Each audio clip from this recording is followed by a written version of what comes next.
ಕೊಲೆ ಮಾಡುವಷ್ಟು ಕಟ್ಟಕೊಂಡಲ್ಲ ನನ್ನ ಇವನ ವಿಷಯ ನಿನಗೆ ಸರಿಯಾಗಿ ತಿಳಿದಿಲ್ಲ. ಇವನು ನಿಮ್ಮ ಅತ್ತಿಗೆಯನ್ನು ಚುಚ್ಚಿ ಸಾಯಿಸಿರುವ ಇವನ ಕೈಯಲ್ಲಿರುವ ಚಾಕು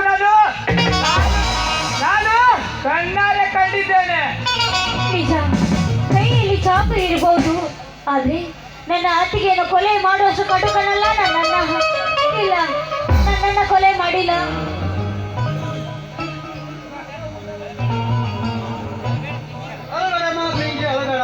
ನಾವು ಯಾವ ರೀತಿ ಹೇಳಿದ್ರು ಅಣ್ಣ ಧೈರ್ಯಕ್ಕೆ ಮತ್ತೊಂದು ಹೆಸರೇ ಮುತ್ತಣ್ಣ ಅಂತ ಇಡೀ ಊರೇ ಹೇಳ್ತಿರುವಾಗ ನೀನೇ ಧೈರ್ಯ ಕಳ್ಕೊಂಡ್ರೆ ಹೇಗಣ್ಣ? ಅಣ್ಣ, ನೀನಿಲ್ಲದೆ ಮನೆ ದೇವರಿಲ್ಲದ ಗುಡಿ ಅಂತ ಆಗಿದೆ. ಆ ದೇವರು ನಮ್ಗೆ ಏಕೆ ಇಂದೊಂದು ಶಿಕ್ಷೆ ಕೊಡ್ತಾ ಇದ್ದಾನೆ?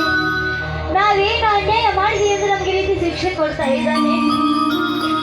ದೇವರಂತ ಅತ್ತಿಗೆ ಕೊಲೆ ಆಯಿತು, ಇನ್ನು ನೀನು ಜೈಲು ಪಾಲು. ಯಾಕಿದೆ ನಮ್ಗೆ ಈ ರೀತಿ ಶಿಕ್ಷೆ?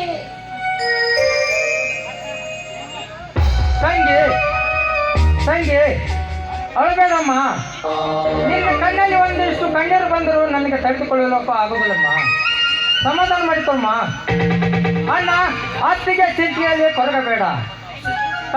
ತಂಗಿನ ಮರದಂತೆ ಬೆಳೆದು ನಿಂತಿದ್ದಾಳೆ. ಅವಳಿಗೆ ಒಂದು ಒಳ್ಳೆ ವರ ನೋಡಿ ಮದುವೆ ಮಾಡ್ಸಣ್ಣ.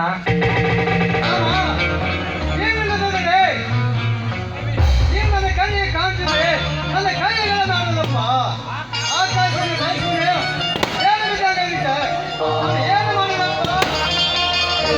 ಅಣ್ಣ ನೀನೇ ಹೀಗೆ ಧೈರ್ಯ ಕಾಕೊಂಡ್ರೆ ಹೇಗಣ್ಣ?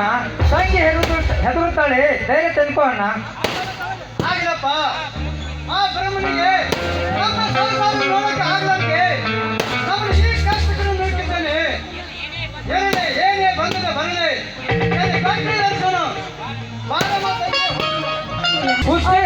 ನನಗೇನಾಗಿದೆ ಅಂತ ಹೇಳ್ತೀಯ? ಸ್ವಲ್ಪ ದಿನಗಳ ನಂತರ ಬಿಡುಗಡೆ ಆಗಿ ಬರ್ತೀನಿ. ಈಗ ನೀ ನಡಿ ಅಮ್ಮ ಮನೆಗೆ. ಬಾರಮ್ಮ ತಂಗಿ, ನಾವು ಅವ್ರ ಎದುರಿಗೆ ನಿಂತರೆ ಅವನಿಗೆ ಸಂಕಟವಾಗುತ್ತಿದೆ. ಬಾರಮ್ಮ ತಂಗಿ ಮನೆಗೆ.